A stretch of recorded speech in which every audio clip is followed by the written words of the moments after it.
Yesus, terima kasih buat pagi hari ini. Kami boleh berkumpul bersama-sama untuk kami boleh menikmati firman-Mu Tuhan. Karena kami tahu ketika kami berkumpul bersama-sama di tempat ini Tuhan hadir. Dan ketika Tuhan hadir ada sesuatu yang ajaib terjadi. Terima kasih kami antusias untuk mendengar firman-Mu. Sebab kami percaya firman-Mu berkuasa mengubahkan seluruh kehidupan kami. Terima kasih Tuhan dalam nama Tuhan Yesus. Yang siap menerima firman Tuhan, mari sama-sama katakan amin. Puji Tuhan, shalom. Ya, saudaraku dikasih tahu tadi pagi saya bicara mengenai orang Kristen yang awet. Ya, bilang sama sebelahmu, kamu mau jadi yang awet apa yang metel? Ya, saya percaya kita semua jadi yang awet, amin. Awet sampai untuk selamanya, sekali Yesus tetap Yesus sampai selamanya, amin. Ya, dan yang awet itu biasanya berkualitas tinggi, harganya mahal. Ya, yang KW itu ketoannya api tapi rusaan. Ya, bilang sama sebelahmu, kita orang Kristen asli loh. Bukan yang KW, amin. Ya, nah saudaraku dikasih Tuhan, siang ini saya akan bicara mengenai kedewasaan. Ya, kalau sudah setia, sudah mau jadi orang Kristen yang awet, ya, setia ke gereja, setia dengan intim dengan Tuhan, setia dengan komunitasnya, setia di dalam melakukan apa yang Tuhan percayakan, maka saya percaya kita perlu untuk menjadi orang yang terus tambah lama tambah dewasa. Sebab Tuhan Yesus datang untuk yang kedua kalinya, bukan lagi datang sebagai bayi, ya, yang ada di palungan, tidak berdaya gitu saudaraku ya. Lucu imut-imut ya, di kudang-kudang orang, kepala gembala datang bilang, wih lucu nih anaknya siapa ini gitu ya kan. Nang ding gitu saudaraku ya. Saudara dengar Tuhan Yesus datang yang kedua kalinya tidak lagi jadi bayi loh. Tapi dia akan datang sebagai raja di atas segala raja. Dia akan datang untuk menjemput mempelai wanitanya yaitu gerejanya, saudara dan saya. Tidak pernah ada orang yang ngawini orang lain pasangannya itu yang masih anak-anak. Pernah sudah lihat anak umur 5 tahun, 6 tahun dikawin sama bapak-bapak gitu, ya kan? Tidak umum. Ya. Tuhan akan datang, hanya akan datang menghampiri yaitu gerejanya yang sudah dewasa. Amin. Nah, pastikan saudara dan saya menjadi orang-orang yang dewasa rohani. Gereja yang dewasa yang siap menyambut mempelai prianya untuk masuk dalam pernikahan kudus anak domba Allah di kerajaan sorga. Amin. Oke. Nah, saudaraku dikasih Tuhan, pendewasaan itu bisa terjadi melalui apa aja saudaraku. Sebelum itu kita buka sama-sama firman Tuhan dalam Efesus pasal yang keempat ayat 13. Surat Efesus pasal yang keempat ayatnya yang ke-13. Dikatakan begini, sampai kita semua telah mencapai kesatuan iman dan pengetahuan yang benar tentang anak Allah, kedewasaan apa? Penuh dan tingkat pertumbuhan yang sesuai dengan kepenuhan Kristus. Jadi saudaraku, targetnya harus ini, yaitu kita mencapai sebuah kesatuan iman, iman yang sama, iman yang dewasa, iman yang benar tentang anak Allah, saudaraku.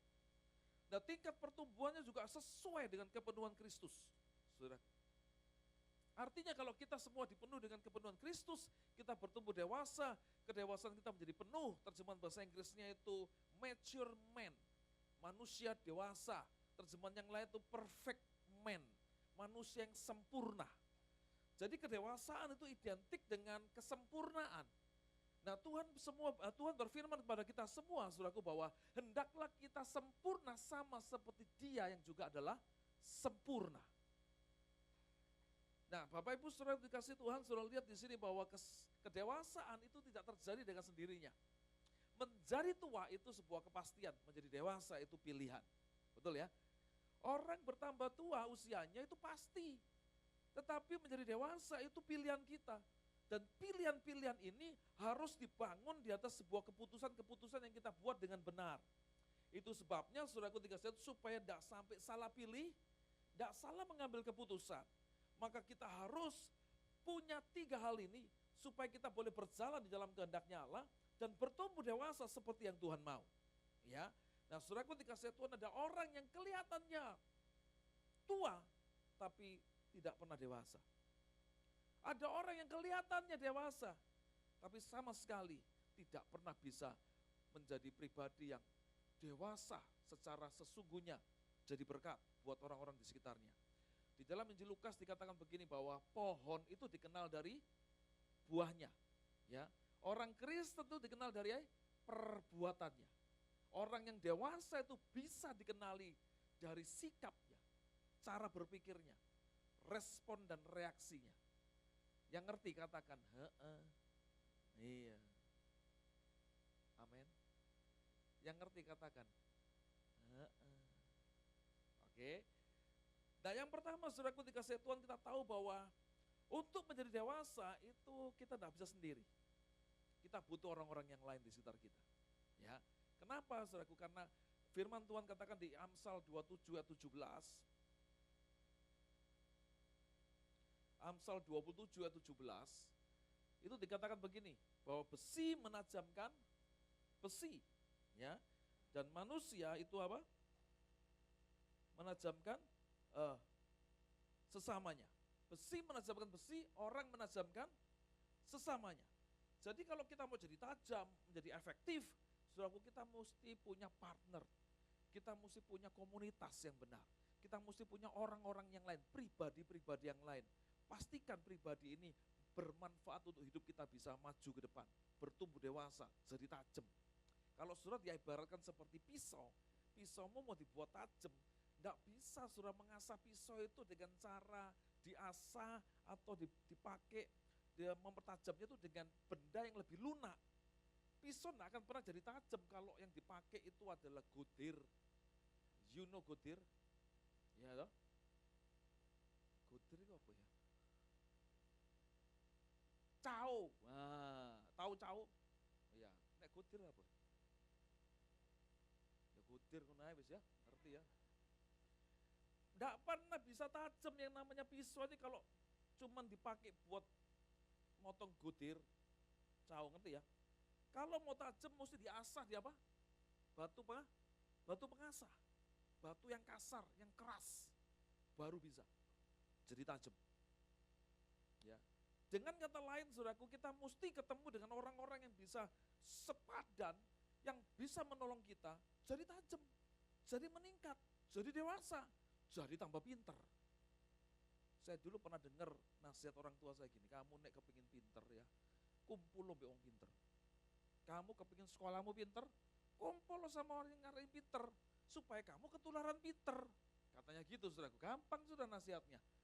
Ya, saya kumpulnya enggak sama orang pinter, sama orang yang enggak karu-karuan belakangnya saudaraku. Itu ternyata ya tak karu-karuan sudah. Ya, kenapa? Karena manusia itu makhluk sosial. Kalau enggak mempengaruhi ya dipengaruhi. Itu manusia, saudara.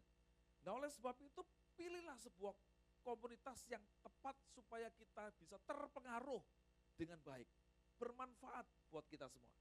Ya, yang setuju katakan, heeh. Iya. Oke.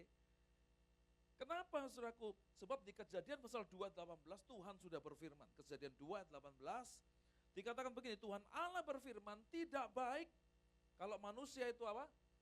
Seorang diri saja. Aku akan menjadikan apa? Penolong yang sepadan dengan dia. Jadi saudaraku dikasih tahu, saudara lihat bahwa Tuhan sudah ngomong, manusia itu tidak baik seorang diri, perlu penolong. Ya, itu sebabnya Tuhan katakan ketika dia akan naik ke atas surga, dia katakan, aku akan memberikan kepadamu penolong yang lain. Siapa dia? Roh Kudus. Amin. Jadi yang pertama, saudaraku dikasih Tuhan, kita perlu punya komunitas, kita perlu punya partner, kita perlu punya pribadi yang lain yang bisa menolong kita untuk bertumbuh dewasa. Ya, itu adalah yang pertama adalah Roh Kudus. Penolong yang lain, penolong yang sepadan. Yohanes pasal 14 ayat yang ke-16 dan ayat 17. Yohanes 14 ayat 16 dan 17 dikatakan begini, aku akan minta kepada Bapa dan ia akan memberikan kepadamu seorang penolong yang lain, ya, supaya ia menyertai kamu selama-lamanya, yaitu Roh kebenaran. Dunia tidak dapat menerima dia, sebab dunia tidak melihat dia dan tidak mengenal dia. Tetapi kamu mengenal dia, sebab ia menyertai kamu dan akan diam di dalam kamu. Jadi saudaraku dikasih Tuhan, Tuhan memberikan Roh Kudus kepada kita sebagai penolong yang lain, penolong yang menyertai kita sampai selama-lamanya, yaitu Roh kebenaran yang menyertai kita dan akan diam di dalam diri kita. Itu partner kita yang pertama. Roh Kudus ini kita butuhkan saudaraku dalam segala keadaan. Terkadang semua kemampuan kita itu bisa terhenti, terbatas. Kadang-kala kita diperhadapkan dengan sebuah masalah, situasi, persoalan yang otak kita ini tidak mampu untuk selesaikan. Betul ya?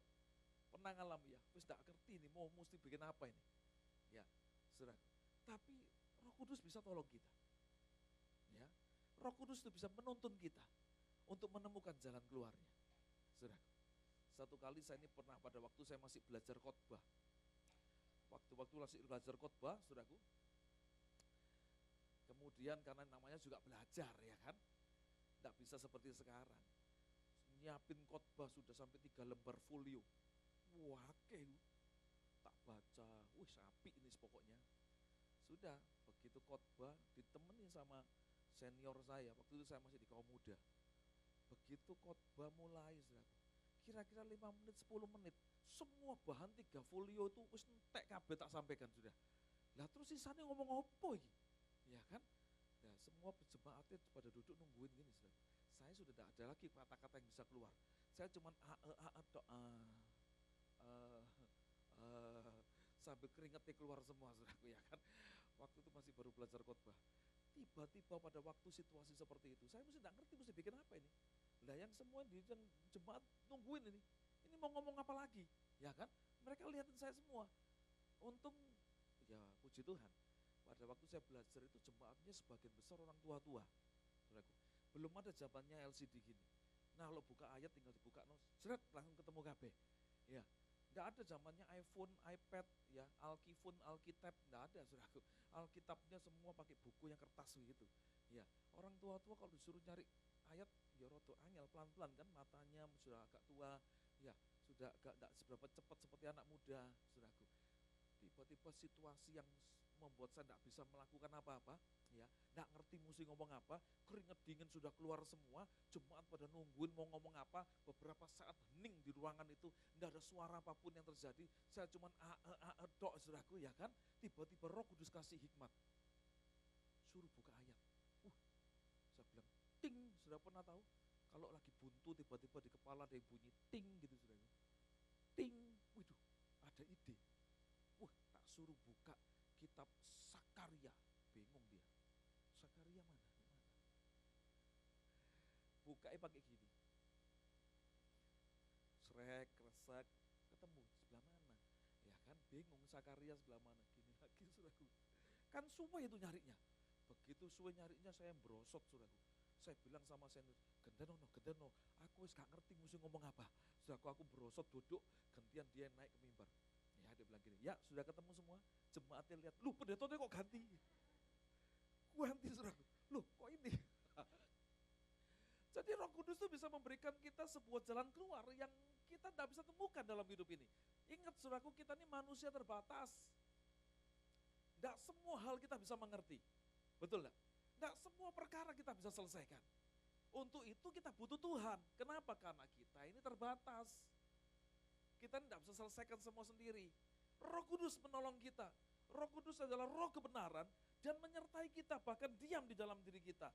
Maka komunitas yang pertama yang saudara harus jaga, yang saudara harus temukan, yang saudara harus explore. Dikembangkan, digali. Jangan dibiarin Roh Kudus yang adalah roh hikmat dan roh kebenaran itu berdiam, nganggur di dalam hatimu. Aktivasikan, ajaan bicara, saudaraku. Maka dikatakan Roh Kudus itu akan menolong kita, saudaraku dikasih Tuhan. Ya, di dalam Yohanes 14 ayat yang ke-26 sekarang, ayat yang ke-26.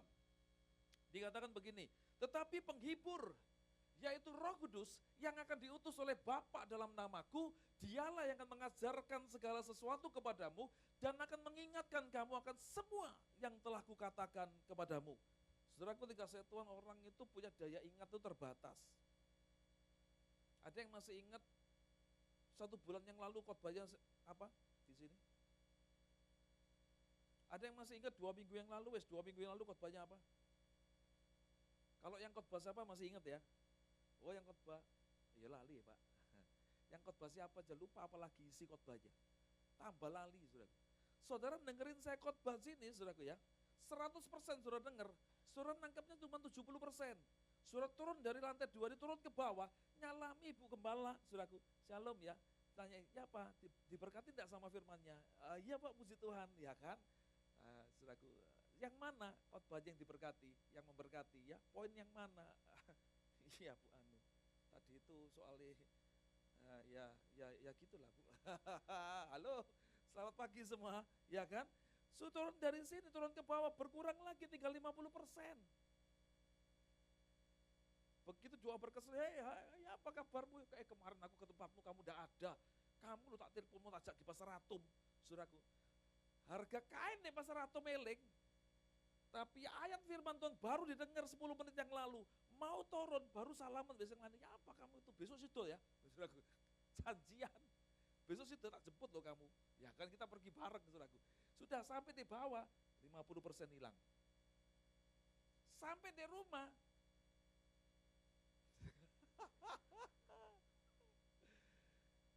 manusia itu akeh lali itu dibangi ngelingi.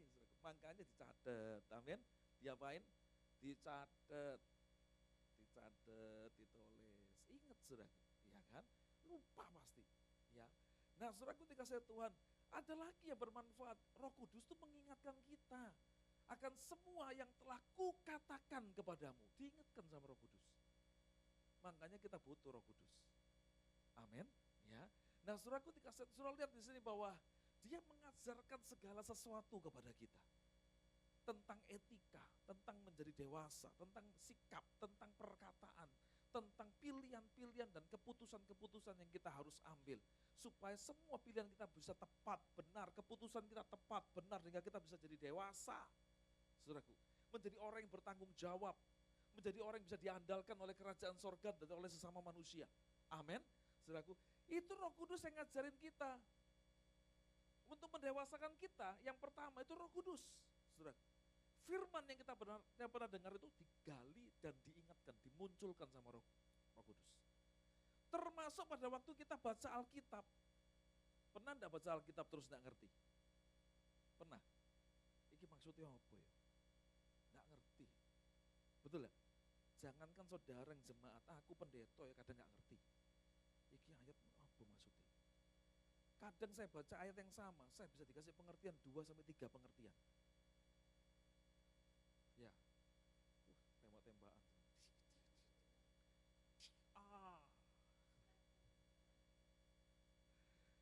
Jadi saudara lihat, maka Roh Kudus itu menolong kita untuk bisa membuat kita menjadi mengerti. Coba 2 Timotius 3 ayat 16. 2 Timotius 3 ayat 16. Kita semua mau jadi dewasa, amin. Ya. Haleluya. Segala tulisan yang diilhamkan Allah memang bermanfaat untuk mengajar, untuk menyatakan apa? Kesalahan, untuk memperbaiki apa? Kelakuan, untuk mendidik orang dalam kebenaran. Semua firman itu berguna sama kita. Masalahnya kita ini mau baca apa enggak? Kalau mau baca, puji Tuhan. Nah, setelah baca, ngerti apa enggak? Betul enggak? Lah, dibaca enggak, gimana mau ngerti? Sudah dibaca loh, belum tentu ngerti. Gimana caranya ngerti? Roh Kudus yang akan mengajar kita. Amin, amin. Segala tulisan yang diilhamkan Allah, diilhamkan itu bahasa aslinya theopneustos. Theopneustos itu God's breath. Allah yang bernafas, Allah yang meniupkan nafasnya. Sehingga membuat semua tulisan, semua pengalaman, semua yang dituliskan yang semuanya huruf-huruf mati, kalimat-kalimat yang mungkin tulisan manusia biasa, itu bisa jadi hidup dan jadi rema. Logos itu berubah jadi rema buat kita. Makanya saya masih ingat saudaraku yang namanya Ahok. Tahu Ahok? Ahok yang punya toko kain di Pasar Atom itu saudaraku. Bukan, itu Jinghok. Ahok gubernur DKI itu loh saudaraku. Dia itu paling suka baca Alkitab yang buku ini. Dia tidak suka baca Alkitab yang pakai handphone, ya meskipun dia ada. Ya. Kenapa? Karena setiap kali dia baca Alkitab, Roh Kudus kasih pengertian, sama dia ditulisi di pinggir. Alkitab itu ada coretan-coretannya. Ya. Kadang-kadang ketika dia baca Alkitab dikasih pengertian sama Tuhan, maka namanya diganti. Tuhan akan memberkati engkau, kata engkau diganti Ahok. Dan Tuhan akan memperluas daerahmu, maka mu diganti, coret ganti Ahok. Tuhan akan memperluas daerahnya Ahok, gitu saudaraku. Semua diganti pakai namanya dia, semua janji Tuhan. Ya, dari mana saya tahu? Waktu kemarin kami konferensi di Bali, saudaraku, kita ngundang adiknya Ahok. Leti itu adiknya itu bersaksi gimana kokonya itu dari kecil sampai besar, bagaimana papanya itu mendidik anak-anaknya. Dan ternyata dari kecil sudah diperkatakan jadi pemimpin. Kalau si adiknya itu jadi pengacara sekarang. Ya, waktu kecil kalau datang gitu papanya bilang gini, ibu pengacara datang. Padahal cilik, belum sekolah pengacara. Masih baru SD SMP. Papanya sudah bilang gini, ibu pengacara datang. Wah, ibu dengerin jangan rame. Ibu pengacara mau, ibu hakim, ibu pengacara mau bicara. Gitu saudaraku ya kan. Makanya apa yang kita ucapkan itu punya kuasa untuk menciptakan, untuk membuat menjadi jadi, karena di dalam mulut kita ada kuasa daripada firman Tuhan. Amin. Makanya juga jangan ngomong sembarangan. Nanti anaknya nakal, bilang gini, wah anak kok nakal, anaknya sopo kok anaknya demit aja. Nah ini anaknya dewe disumpahi kok demit, enggak lupa pada ini anaknya demit bapaknya. Demit, ya kan podo ngomongnya wae dewe saudaraku. Nuwakali setengah mati ki anak itu ngalang-ngalai setan, ini memang anak setan kok memang kamu itu. Loh, lah ini anak setan bapaknya. Mbahi setan saudaraku. Kamu tuh goblok ya amit-amit. Ngajari kamu ndak iso-iso goblok. Lihat dia ndak usah heran nih anakmu goblok wong kamu dhewe sing nyumpahi jadi goblok, saudara, betul ya. Nah itu sebabnya saudaraku dikasih Tuhan, maka kita tahu firman itu waktu kita baca, kita mengerti, maka itu bisa terjadi dalam hidup kita. Yang kelihatannya itu bahasa biasa, tapi waktu diterjemahkan dengan Roh Kudus itu berubah jadi rema yang muncul dan hidup seakan-akan lompat keluar dari Alkitab. Itu makanya kita perlu Roh Kudus untuk bisa membuat kita jadi dewasa.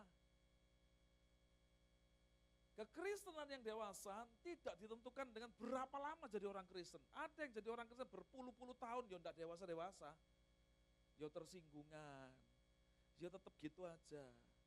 Kamu loh jadi orang Kristen suwe, kok enggak ada pertumbuhan, kok enggak ada buah dihasilkan. Ya kok enggak pelayanan, kok enggak bikin apa, ya sepanjang aja jemaat tuh kan saya mau kayak Tuhan Yesus Pak. Loh apa Tuhan Yesus, enggak apa-apa, bagus Kak Tuhan Yesus, maksudnya ya Tuhan Yesus kan enggak pernah berubah dulu, sekarang dan selamanya. Haleluya. Ya kan? Ya saya juga enggak perlu berubah Pak. Itu Tuhan Yesus memang enggak pernah berubah. Nek kamu tuh berubah, harus berubah. Amin. Iya saudara. Nah berubahnya dari mana ini? Diperbaiki, diajari, kalau salah dikasih tahu, kelakuannya enggak benar dikasih tahu, makanya tambah lama kita mesti tambah lebih baik hidupnya. Amin. Tambah lama harus tambah lebih baik. Ya, saya percaya Roh Kudus akan menolong kita, saudaraku. Nah, saudaraku dikasih Tuhan, di dalam Roma pasal 8 ayat 26 dan 27, Roh Kudus juga menolong kita dalam setiap kelemahan-kelemahan kita, saudaraku. Roma 8 ayat 26 dan 27 dikatakan begini. Demikian juga Roh membantu kita dalam kelemahan kita, sebab kita tidak tahu bagaimana sebenarnya harus berdoa. Tetapi Roh sendiri berdoa untuk kita kepada Allah dengan keluhan-keluhan yang tidak terucapkan. 27. Dan Allah yang menyelidiki hati nurani mengetahui maksud Roh itu, yaitu bahwa Ia sesuai dengan kehendak Allah berdoa untuk orang-orang kudus. Saudaraku, kadang-kadang dia diperhadapkan dengan sebuah situasi yang kita sudah tidak ngerti. Rasanya otak kita dibuntu. Ya. Kita cuma mau ngomong apa sudah tidak bisa lagi. Saudara. Yang kita lakukan cuma bisa doa dalam bahasa roh. Tapi dalam keadaan seperti itu pun Tuhan tuh ngerti. Kenapa? Roh Kudus itu menerjemahkan apa yang sedang kita alami. Yang tidak terucapkan, doa-doa yang tidak terucapkan. Itu diterjemahkan sama Roh Kudus, dibawa sama Roh Kudus, dibuat mengerti, saudaraku, oleh Roh Kudus, sehingga Bapak di sorga itu nangkep, ngerti apa yang sedang terjadi. Nah itu sebabnya saudara lihat bahwa Roh Kudus ini bermanfaat buat kita semua, saudaraku. Roh Kudus ini kita perlukan supaya kita bisa bertumbuh, menjadi pribadi yang tambah lama tambah baik, bertumbuh, menjadi besar, menjadi dewasa, menjadi kuat di dalam Tuhan, menjadi kuat di dalam iman, punya pengetahuan yang benar tentang Allah, saudaraku. Makanya kita perlu belajar, dan guru yang pertama kali mempelajari kita itu ya Roh Kudus. Amin.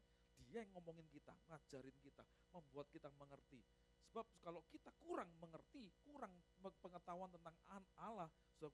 bahaya, kita bisa binasa.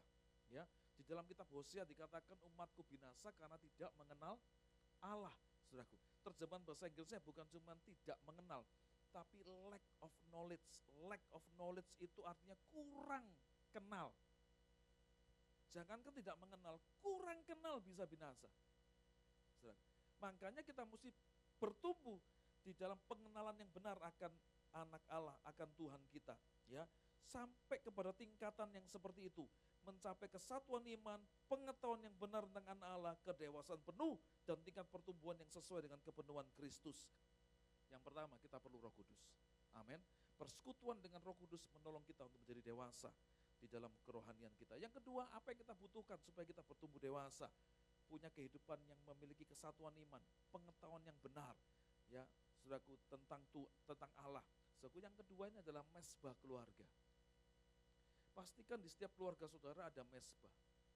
Bukan cuma sekedar doa bersama, tapi saudara lihat ketika kita memperkatakan firman, mengucapkan firman, memperkatakan janji Allah, maka kita sedang menciptakan, sedang memberikan sebuah fasilitas dan kesempatan untuk Allah itu menggenapi janjinya di dalam keluarga kita, di dalam hidup kita. Amin. Ini yang dilakukan oleh orang-orang Israel pada masa itu. Ulangan pasal 6 ayat 4 sampai ayat yang ke-9. Ulangan pasal yang ke-6 ayat 4 sampai ayat 9 dikatakan begini, dengarlah hai orang Israel, Tuhan itu Allah kita, Tuhan itu Esa. Ayat yang ke-5, kasihilah Tuhan Allahmu dengan segenap hatimu dan dengan segenap jiwamu dan dengan segenap kekuatanmu. Ayat yang ke-6, apa yang kuperintahkan kepadamu pada hari ini haruslah engkau apa? Perhatikan. Ayat yang ke-7, haruslah engkau mengajarkannya apa? Berulang-ulang kepada anak-anakmu dan membicarakannya apabila kau duduk di rumah, apabila kau sedang dalam perjalanan, apabila engkau berbaring dan apabila engkau bangun. Ayat yang ke-8, haruslah juga engkau mengikatkannya sebagai tanda pada tanganmu dan haruslah itu menjadi lambang di dahimu. Ayat yang ke-9, dan haruslah engkau menuliskannya pada tiang pintu rumahmu dan pada pintu gerbangmu. Saudaraku dikasihi Tuhan, kebenaran tentang Allah, sikap kita kepada Allah diajarkan kepada anak-anak. Diajarkan berulang-ulang, disampaikan berulang-ulang. Tidak boleh jemu-jemu, tidak boleh bosen-bosen, terus diomongkan. Saudaraku, ini yang dilakukan oleh keluarga-keluarga orang-orang Yahudi pada waktu itu. Keluarga-keluarga orang-orang Israel pada waktu itu. Kepala rumah tangga, pria. Saudaraku, seorang ayah, seorang suami itu bertindak sebagai imam di dalam keluarganya. Berapa banyak kita lihat keluarga-keluarga Kristen yang jadi imam itu mesti kebanyakan yang perempuan. Nanti kalau yang papanya, Pak, pimpin doa, Pak, enggak kamu ae. Bagianku kerja, bagianmu sembahyang, gitu. Iya kan, tak karpe dewe ya. Kebanyakan para suami, para kepala rumah tangga enggak bisa jadi imam, menyerahkan bagian imam kepada istrinya. Itu sebabnya saudaraku dikasihi Tuhan, tidak pernah terjadi, yaitu berkat Tuhan itu bisa tercurah melimpah, penggenapan dari janji Tuhan terjadi dalam rumah tangganya, keluarganya. Kenapa? Tidak melakukan sesuai dengan bagiannya. Nah, oleh sebab itu mesbah keluarga, tempat untuk kepala rumah tangga itu menyatakan dirinya sebagai imam, mengucapkan berkat buat anak-anaknya. Saya ingat satu teman saya, satu hamba Tuhan, seorang pendeta. Karena saya sudah berteman dengan dia itu sejak mulai zaman bujangan, zaman saya masih di kaum muda, masih tinggal di Surabaya. Sampai sekarang saya masih bersahabat, berteman dengan dia. Ya. Tiap pagi kalau saya khotbah di tempatnya dia, Sabtu saya datang, Minggu saya khotbah, Senin saya baru pulang, Senin siang gitu ya. Maka saya punya kesempatan Senin pagi itu lihat dia mendoakan anak-anaknya. Anak-anaknya mau berangkat sekolah, dipanggil satu-satu, dipeluk, didoakan, ditumpangi tangan. Itu hal sederhana. Tapi saudara tahu yang terjadi sekarang ini? Anak nomor 1 sekolah S2 di Taiwan. Anak nomor 2 sudah selesai kuliahnya dan sekarang pelayanan di gereja papanya. Luar biasa pelayanannya. Di kaum muda. Wah, keren sekali. Saudara, dia bisa WL, dia bisa khotbah, usianya masih sangat muda. Dia bisa kumpulin anak-anak muda di kota itu, saudara. Dan yang kedua apa? Dia ajak adik-adiknya dan juga saudara teman-temannya ngasih les, zaman dia masih sekolah di sana, belum kuliah, ngasih les eh, matematika sama bahasa Inggris kepada anak-anak yang di pedalaman, maksudnya di kampung-kampung, di desa-desa yang ada di sekitar kota itu. Dia kumpulin, saudaraku, anak muda berbagai agama, bikin komunitas namanya Stop Cuek. Nah kita buat di Lumajang, Stop Cuek Lumajang. Tujuannya untuk mendampingi anak-anak muda supaya tidak terkena narkoba. Kalau sudah terkena narkoba, kita dampingi mereka untuk bisa mentas dari situ. Ya, kita pernah dulu bikin di Lumajang itu, saya bekerja sama dengan Anang Hermansyah, ya, yang suaminya siapa? Kris Dayanti, ya kan? Sudah siapa? Asanti. Saya pernah tanya manajernya, ngundang dia itu cepet tio sekali tampil. Kalau sama istrinya satu paket pek gotio, dapat korting. Kalau panggil satu-satu cepet tio, 100 juta. Tapi saya tidak bayar waktu itu, gratis. Kita kumpulkan anak muda selumajang 500 orang dari 25 sekolah dan perguruan tinggi. Kita ambil tempat di aulanya SUT yang di Gading Sari itu, ada SUT. Saya kumpulin di situ. Saya tidak mau pakai nama gereja, karena kalau pakai nama gereja biasanya banyak halangan. Saya ngerangkul FKUB. Saya pakai kantornya NU, jadi sekretariat. Saudara, saya datengin Diknas, saya datengin kepala sekolah. Dan saudara tahu dari seluruh agenda satu hari itu ada banyak agendanya di Lumajang terjadi waktu itu ya, peresmian ini, peresmian itu, ada pameran perpustakaan dan macam-macam. Satu-satunya acara yang dikunjungi bupati itu ya tempat kita. Semua aser kita itu anak-anak pemuda kita jadi aser. Kita kasih konsumsi, kita kasih kotaan, saudara, roti sama air aqua gitu ya. Kita buat 500 kotaan, tak stempel, tak sablon, simbolnya gereja kita. Setiap kali kalau ada pembicara satu dengan yang lain belum bicara, masih berhenti gitu ya, yang dipasang di LCD yang ada di situ itu simbolnya gereja kita. Ada perwakilan 5 agama di depan itu, karena kita pakai FKUB, saudara. Ya. Tim musik kita tak suruh latihan lagunya Anang. Wes, pernah ku mencintaimu, tapi tak begini. Wah ya kan, belajar ya. Oke, kita di anak-anak itu latihan musik di studio, panggil pemain musik kafe, suruh ngajarin lagu-lagunya, download di internet dan sebagainya. Jekedek gak nyanyi. Padahal semua alat musik tak siapkan, tak angkut dari gereja, tak bawa ke situ. Sudah mau pulang ini, ya kan?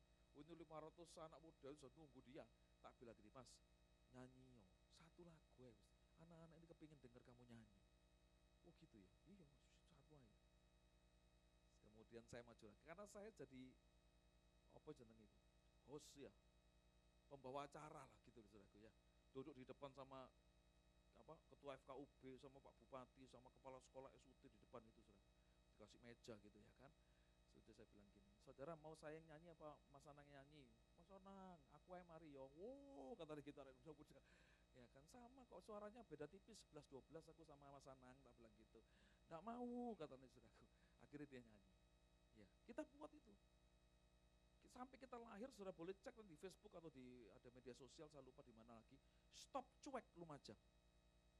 Anaknya pendeta teman saya ini bikin Stop Cuek, kotanya disebutkan Stop Cuek, gitu saudara.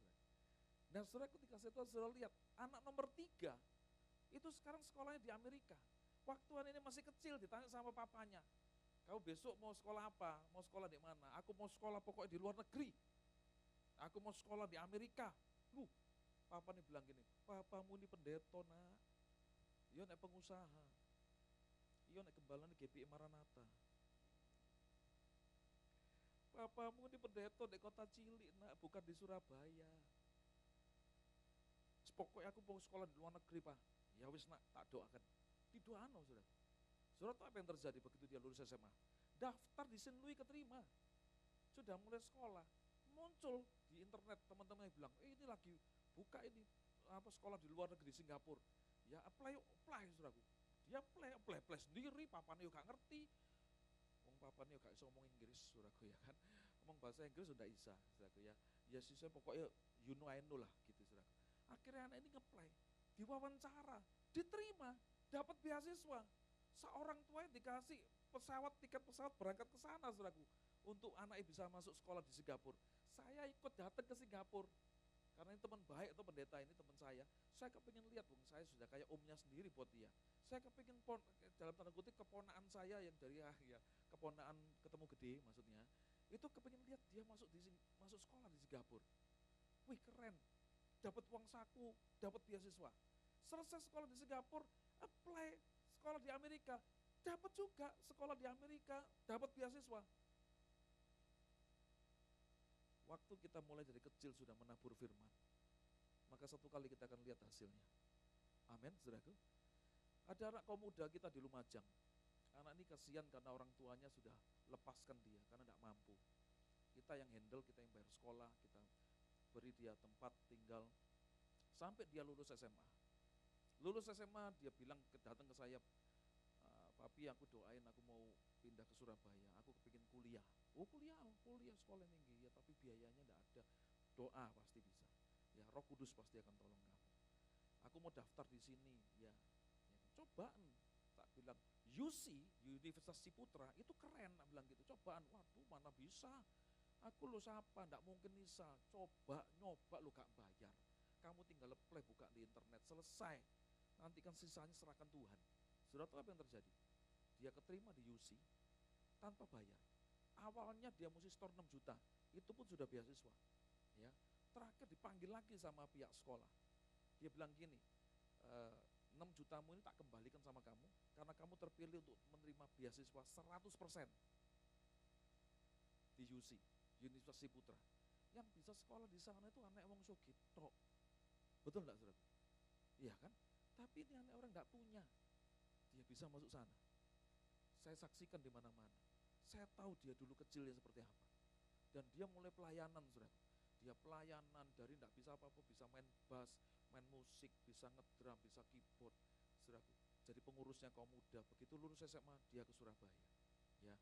Dan saya mau sampaikan begini, keluarga itu tempat di mana kita bisa membangun mimpi dan masa depan kita.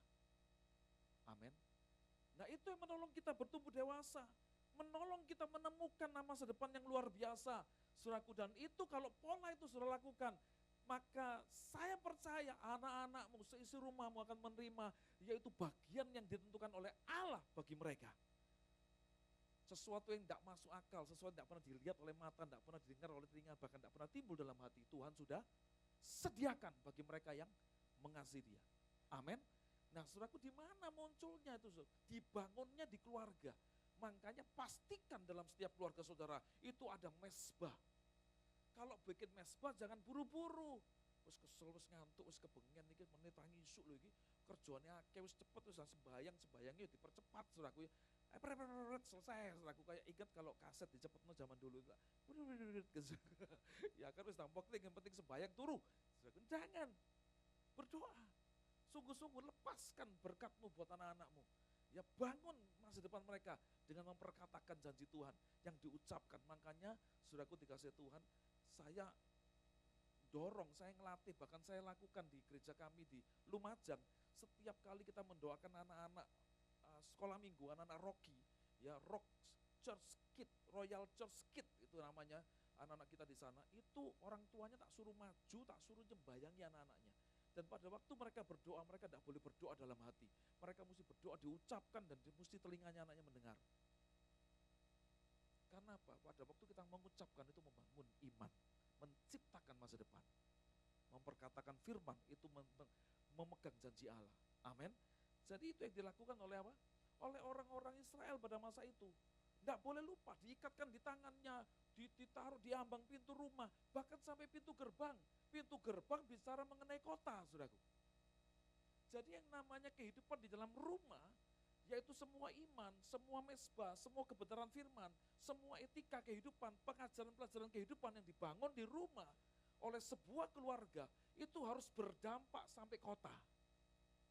Sampai pintu gerbang itu bicara kota. Sampai jadi berkat buat kota, sampai menginspirasi kota, sampai jadi sampai bisa memberkati kota. Dimulai dari mana? Dari rumah. Ada yang pernah ke Singapura? yang belum pernah dengan iman pergi gitu ya. Tapi tidak penting, tidak mempengaruhi keselamatan. Tapi kalau saudara pernah ke Singapura, saudara lihat apa yang saudara pertama kali ngelihat, mendapatkan atau mendapatkan sebuah pengertian ya, Singapura itu seperti apa kira-kira kotanya? Halo? Seperti apa? Yang pernah? Pernah? Oh, enggak pernah kan? Sorry. Tak ceritanya nek gitu ya, enggak pernah ya. Ya, nek kapan-kapan perlu dikoncoi ke Singapura, ngejak aku. Tak koncoi ke sana, bayar rono tapi tiketnya ya. Pertama kali ke sana itu apa, saudaraku? Orangnya tertib. Kalau ngantri, kalau berdiri di MRT, di kereta api, itu semua itu tertib semua. Saya enggak pernah lihat ono polisi keleleran di sana. Tapi meskipun enggak ada polisi, semuanya tertib. Lampu merah berhenti, lampu hijau kalau ada orang jalan, gambarnya orang jalan hijau, jalan. Nek lagi merah, lampunya merah, ndak ono sing nyerobot melayu, saudaraku diem semua berhenti. Ndak pakai polisi, semua sudah ngikuti aturan yang ada. Seneng ndak kira-kira kayak gini hidup ya? Semuanya teratur, semuanya rapi. Ndak ada polisi. Saya ke sana berapa kali ndak pernah ada lihat ada polisi, ya. Tapi semua sudah aturannya semua. Ndak orang Indonesia yang biasa ndak tertib, itu mendadak jadi tertib di sana. Tidak tertib, kita sendiri jadi seperti orang alien, orang aneh. Ya, sementara yang lain antri, terus tiba-tiba saudara dusel gitu di depan gini, saudara nggak ditegur, tapi orang kan lihat saudara, ini dari planet mana ya kira-kira ya. Saya baru pulang dari Israel, saudara. Sudah mau masuk ngantri di imigrasi di Jakarta, Soekarno-Hatta. Mau antri panjang, perjalanan sudah capek, sudah sekian belas jam di pesawat, transit 4 jam. Perjalanan di pesawat sudah 12 jam, kira-kira 10 sampai 12. Ngantri nih, capek nih. Ya, bagasi masih di sana. Mesti mau dibawa keluar, masih ada urusan yang lain masih banyak. Ya, sudah ngantri. Ono sing ini, set. Oh, pasti Indonesia ini. Iya toh. Nah, saudaraku dikasih setan, ternyata budaya tertib ini mempengaruhi orang. Saya pernah ikut ibadahnya JPCC yang di Jakarta. Pernah tahu ya? Gerejanya Sidney Mohede gitu ya. Gerejanya JPCC worship, lagu-lagunya yang banyak yang kita nyanyikan ya. Saudara lihat jam 9 mereka ibadah. Setengah 9 tuh sudah ngantri kayak ular gini. Di depan pintu masuk. Saya ikut ngantri, saya kepingin tahu ibadahnya, saya kepingin merasakan ibadahnya. Saya ikut beberapa kali seminar di sana, saya ikut juga. Tertib. Begitu jam 9 kurang seperempat dibuka, blek, langsung wes orang tuh lari. Daun masih melaku lembean ya apa? Wes gawa kacang. Permen gawa, nek ngantuk iso mangan kacang, mangan permen gitu. Daun no, lari. Dan maaf ya, yang duduk pertama kali di depan. Kalau kita di belakang yang duluan. Kalau ditanya kenapa sih, Pak, Bu, kok duduknya di belakang? Tak pikir rendah hati ya, duduk belakang, yang di depan biar anu. Enggak Pak, yang di depan itu kan buat malaikat. Jadi malaikat tok di sini, saudaraku. Ya. Tapi setelah lihat orang itu datang lari ke depan duduk, saudaraku. Dan mereka antusias. Yang namanya pujian diputar 10 menit sebelum mulai ibadah, 5 menit sebelum mulai ibadah. Gitu semua begitu mulai tek, naik semua jreng, itu semua langsung tepuk tangan. Ada seperti rasa lapar dan haus akan firman, akan ibadah, itu luar biasa. Saya ketut sampean. Saya bisa merasakan, wih enak ya. Ibadah tidak terasa tiba-tiba semari. Wow. Nah itu sebabnya, saudaraku dikasihi Tuhan, budaya kita di rumah harus bisa nulari orang lain. Tentu saja budaya yang baik, budaya sesuai dengan firman Tuhan, amin. Harus bisa berdampak dan jadi berkat buat orang lain. Saudaraku, amin. Di tempat kami biasakan untuk taat peraturan. Biasanya kalau di daerah itu ya, orang naik sepeda motor tidak pakai helm, ya itu sudah biasa. Kalau ditanya kenapa kamu kok tidak pakai helm, lah Pak, tidak apa-apa Pak, bukan polisi ya kok, ya kan? Saya tanya gini, kamu lihat ada Tuhan tidak di sini? Ya Tuhan kan di sorga Pak, enggak kelihatan Pak. Ya toh. Lah polisi juga enggak kelihatan. Jadi yang enggak kelihatan kan juga enggak boleh dilanggar peraturannya. Kan gitu saudaraku. Maka kita buat peraturan. Semua yang pelayanan di gereja kita, semua harus taat peraturan juga. Kalau kita tahu, saya tahu ada pekerja kita yang pelayanan, terus kemudian naik sepeda motor enggak pakai helm, coret, jangan pelayanan dulu. Ya, satu kali saya doa pagi di Kencong, pagi jam 5 pagi, berangkat dari Lumajang itu setengah jam perjalanan ke Kencong.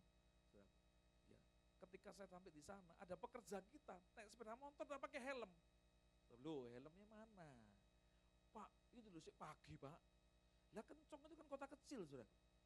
Yang meskipun ada polisi, biarpun ada orang naik sepeda motor enggak pakai helm, ya enggak apa-apa. Coba kalau di Surabaya, pernah saudara, enggak pakai helm terus keluyuran, terus nyopo polisi, Pak, halo, Pak, enggak pakai helm Pak, halo. Pernah? Ya disemprit. Itu sama seperti ular malami, gepuk katanya gitu, saudara ya kan. Orang nek kita melanggar peraturan, nek kita berdoa gitu, Tuhan butakan matanya polisi itu Tuhan, supaya tidak kelihatan gitu. Sudah toh, akhirnya kan saya tegur gitu, kenapa ini helmnya mana gitu saudara. Sampai akhirnya bilang, Pak ini pagi Pak, polisi loh masih belum bangun Pak. Iya tapi peraturannya kan enggak ada gitu, nek pakai helm cuma dari jam 7 sampai jam 9 malam kan enggak. Nek kamu naik motor ya kamu harus taat peraturan, bilang gitu. Iya Pak, ya kan. Lu kok enggak pakai helm? Satunya lagi datang, dia bilang gini, Pak rumah saya lu cedok Pak, itu kelihatan masa sini-situ aja cedok pakai helm Pak. Ya namanya kamu naik motor keluar rumah ya mesti pakai helm, mesti bawa SIM, kan gitu, ya kan. Kemudian fellowship pekerja, tak tukokno helm ya, saya beli helm, saya kasih apresiasi dulu. Saya bilang saya kasih apresiasi pekerja-pekerja kita doa pagi, setia, rajin, saking rajinnya, saking setia sampai tidak sempat beli helm, tidak sempat pakai helm. Maka saya kasih hadiah, ini helm. Tak panggil satu-satu sing doa pagi tapi tidak sempat pakai helm, tak gitu ya, dipakai ya helmnya ya, supaya jadi berkat ya gitu. Anak-anak youth kita, kaum muda, belum waktunya punya SIM. Biasanya kalau di daerah saudaraku, nggak apa-apa Pak, bojone berangkat kerja, dah ono sing ngetrono nang pasar, anak baru SMP, SMA kelas 1, belum punya SIM, masih umurnya baru 12, 13, 14 tahun, sudah gonceng no mamane ke pasar. Ya, itu cuma ada di Lumajang. Di sini tidak ada, amin, ya toh. Gonceng no, kami bilang gini, kamu nih kaum muda, di kaum muda kita, kamu gitu ya, kamu tidak usah pelayanan. Ya. Sehingga ada anak yang baru keterima di UC, sudah tahu, dia bisa naik motor, ya namanya anak laki ya, anak remaja, jadi cepet sebentar aja belajar bisa, wong anak muda. Tapi dia enggak, karena dia tahu aturan kita seperti itu, kita mesti taat peraturan, dia naik sepeda ontel. Anaknya ganteng keren saudaraku, dulu waktu masih kecil, dia tinggal di Jakarta, dia anak Jakarta, sering jadi model iklan. Sekarang ini dia jadi model iklannya UC. Dia WhatsApp saya kemarin malam, dia bilang gini, besok aku ada sesi pemotretan untuk brosurnya sekolah. Aku akan diambil video untuk dipakai buat promosi ke sekolah-sekolah. Jadi aku jadi modelnya sekolahan. Puji Tuhan, tak bilang gitu. Memang anaknya ganteng keren. Saudaraku campuran, papanya Cina, mamanya Madura Lumajang. Ya, saudara, woi ku apik ku campuran nih. Ya kan, koyok kacang Cina gula Jawa gitu saudaraku ya kan. Koyok dawet diudek iki ono santene, ono gula Jawane, kan apik ya saudaraku ya kan. Ya. Dan saudara tahu, dia naik sepeda ontel meskipun secara anak remaja seperti itu gengsi biasanya. Dia ikut persekutuan pelajar yang kita adakan juga naik sepeda ontel.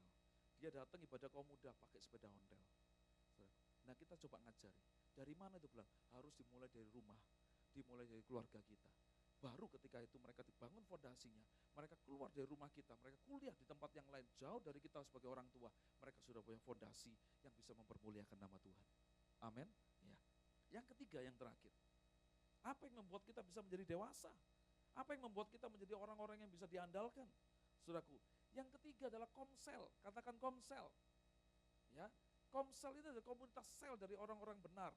Satu gereja bikin komsel, bikin sebuah komunitas sendiri, saudaraku. Ya, dan saya percaya melalui komunitas ini kita bisa membangun karakter kita, membangun kerohanian kita dan sebagainya. Saudaraku dikasih Tuhan.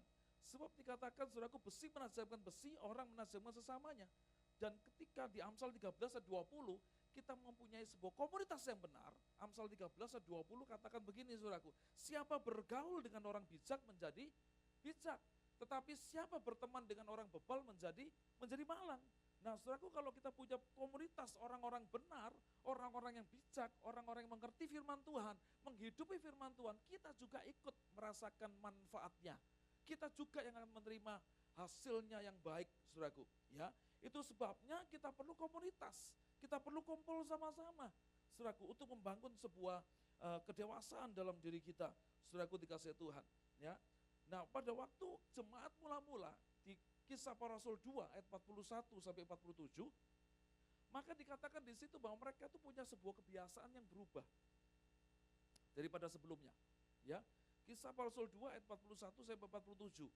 Maka ketika mereka menghidupi yaitu komunitas sel, mereka berkumpul bersama-sama, memecahkan roti, mereka belajar dengan tekun tentang pengajaran para rasul, berpindah-pindah tempatnya, maka mereka bisa saling menguatkan satu sama lain, bisa saling membagi satu sama lain, bisa saling memberkati satu sama lain, bisa saling menasehati satu sama lain, bisa saling belajar satu sama lain. Dari mana? Dari komunitas. Dulu saya ini sudah mungkin kalau tidak ketemu dengan teman-teman anak-anak Tuhan, mungkin sudah hilang jalannya. Tapi ada teman-teman yang sering ngajakin saya ke gereja, jemput saya di rumah, diajak ke gereja, diajak persekutuan, diajak doa pagi. Sampai akhirnya kemudian saya tambah lama tambah jatuh cinta sama Tuhan. Sehingga kemudian saya mulai bisa bertumbuh sendiri, bertumbuh dewasa. Dan kita punya teman-teman semua, saudaraku, yang bisa mendorong kita untuk kita bertumbuh.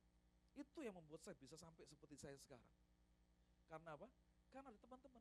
Termasuk ketika saya jadi pendeta. Bukan berarti kalau jadi pendeta sudah tidak perlu komsel. Saya punya komselnya pendeta. Saya pernah punya komunitasnya para pendeta. Saya punya mentor. Kalau saya salah, kalau saya mengalami persoalan, saya bisa curhat sama dia. Sebab pendeta tidak bisa sembarangan curhat. Pendeta tidak bisa curhat sembarangan dengan jemaatnya, kan gitu. Kita mesti curhat sama orang yang selevel. Amin. Yang rohaninya lebih tinggi bahkan. Sehingga bisa menolong kita bagaimana caranya kita menemukan jalan keluar. Bagaimanapun pendeta masih manusia. Betul enggak? Bisa salah kan? Masih bisa punya kekurangan dan kelemahan kan? Makanya kita perlu ada partner. Dan di Jakarta bahkan di beberapa tempat ada persekutuan anak pendeta. Sehingga mereka semua bisa bersama-sama saling mengingatkan anak-anak pendeta ini, saudara. Buat mereka juga tidak gampang. Ya, jadi anaknya seorang hamba Tuhan. Nah itu sebabnya kita perlu untuk mempunyai sebuah komunitas. Elia itu nabi hebat. Elia itu bisa berani ngadepi 450 nabi Baal. Elia itu bisa menarik turun api dari sorga. Elia itu adalah satu-satunya nabi yang dijemput hidup-hidup sama Tuhan, dibawa sama Tuhan hidup-hidup dengan kereta berapi yang berkuda, dikirim dari sorga, jemput Elia dibawa langsung ke sorga. Tapi Elia itu putus asa, pernah putus asa, pernah minta mati. Karena Elia merasa dirinya sendiri, cuma aku seorang diri yang nabi di Israel ini. Tidak ada lagi yang sama-sama dia. Makanya dia bilang, cukuplah Tuhan, ambillah nyawaku, aku tidak lebih baik dari nenek moyangku. Seorang nabi dengan kaliber seperti Elia, yang berani ngadepi 450 nabi Baal sendirian, dan dipenggal, dipotong lehernya 450 nabi Baal, dia potong sendirian. Satu persatu kepalanya dipotong sama Elia. Iya nih ayam, saudaraku. Dibelai, mungkin masih, ya ini orang loh, 450 dibelai satu-satu sama Elia. Dia berani loh, saudaraku. Seberani-beraninya orang, sekuat-kuatnya orang, kalau sendirian bisa lemah juga. Yang ngerti katakan, heeh.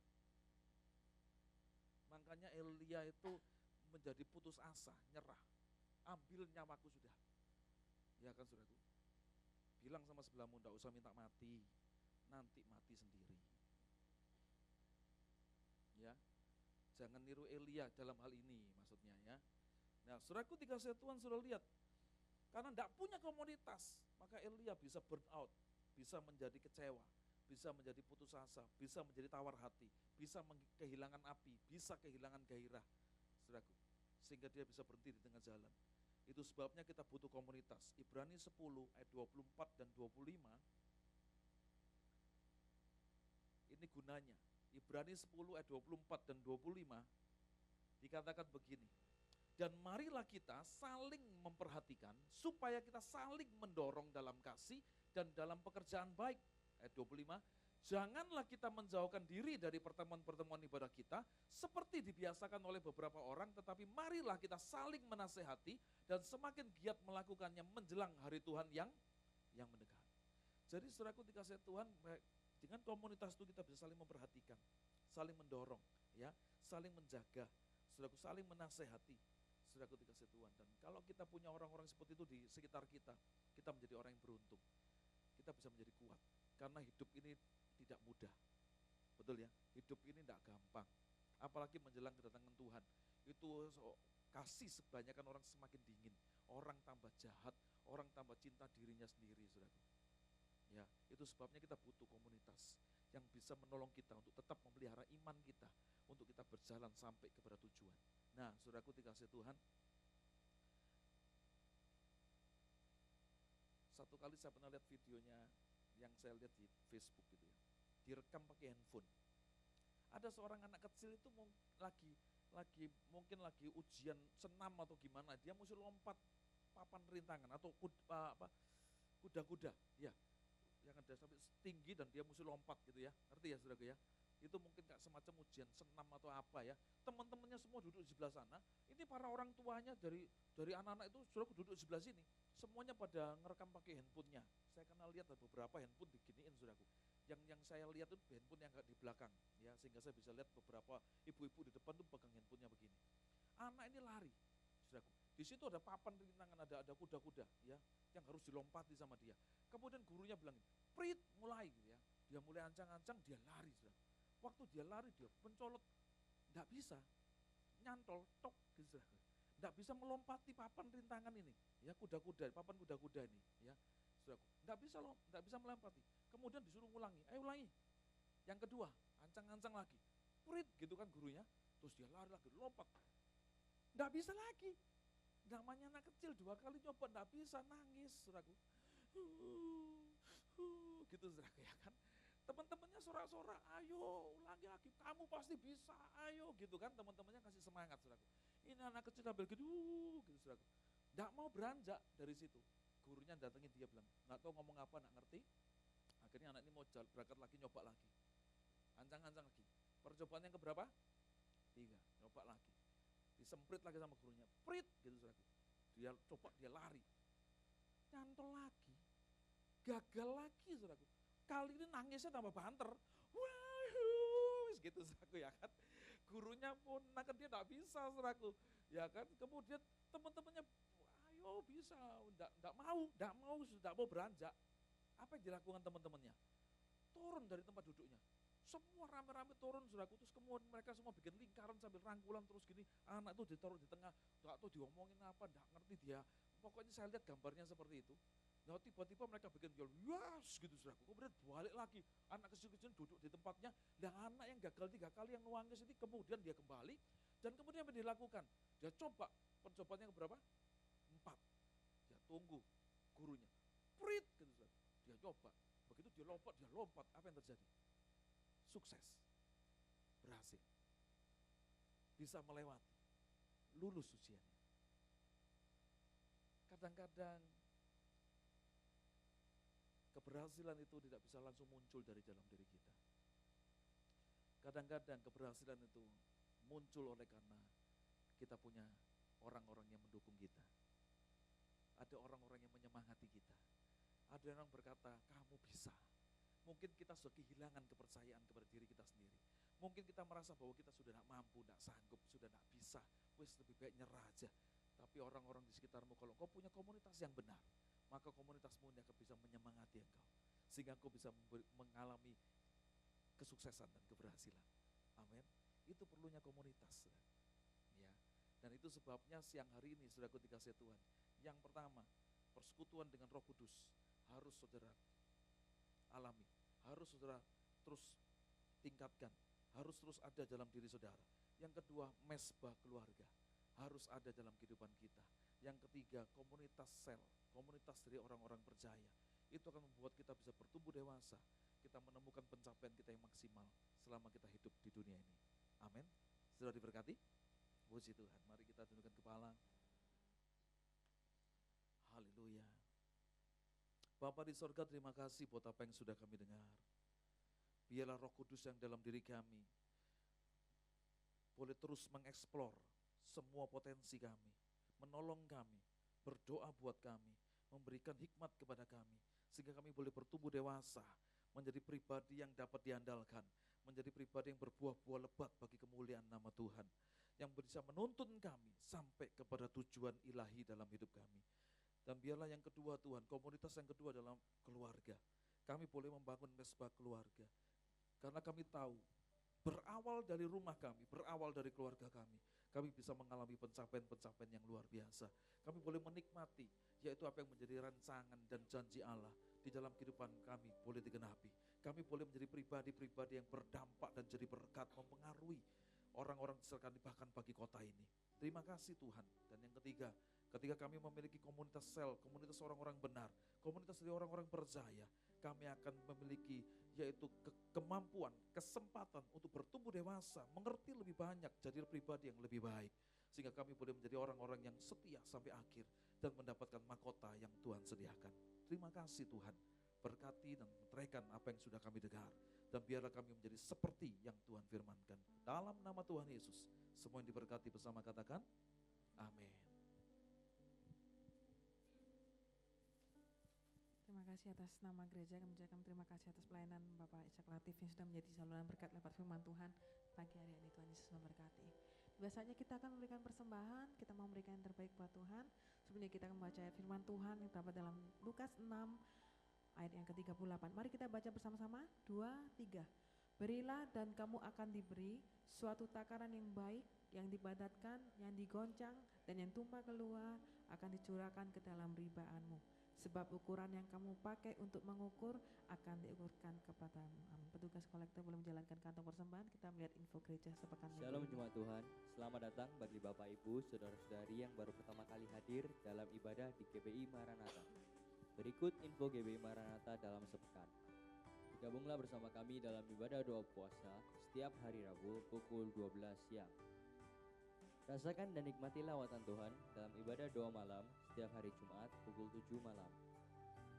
Kami mengajak Bapak Ibu Saudara-saudari untuk bergabung dalam doa pagi setiap hari Sabtu pukul 4.30 pagi. Ibadah wanita Bethel Indonesia diadakan setiap hari Sabtu pukul 10 pagi. Bagi kamu yang muda dan berjiwa muda dapat bergabung dalam ibadah youth pada setiap hari Sabtu pukul 6 sore. Hadirilah ibadah raya setiap hari Minggu pukul 7:30 pagi dan 10 pagi. Dalam semua ibadah akan disertai dengan kebaktian anak. Berikut hamba-hamba Tuhan yang melayani dalam sepekan. Ibadah doa malam Jumat 14 Oktober akan dilayani oleh Pendeta Muda Abednego. Ibadah WBI Sabtu 15 Oktober akan dilayani oleh Pendeta Lindawati Kodarsono. Ibadah Youth Sabtu 15 Oktober akan dilayani oleh Bapak Suhadi Susanto. Ibadah umum Minggu 16 Oktober akan dilayani oleh Gembala Sidang. Dukung dan doakan ibadah dan perayaan Natal yang akan diadakan tanggal 25 Desember pukul 9 WIB di Hotel Mercure. Dana yang dibutuhkan sekitar 35 juta. Ketua Panitia Natal Ibu Yeni. Untuk info lebih lanjut dapat dilihat dalam warta gereja. Berikut laporan keuangan dalam pekan ini.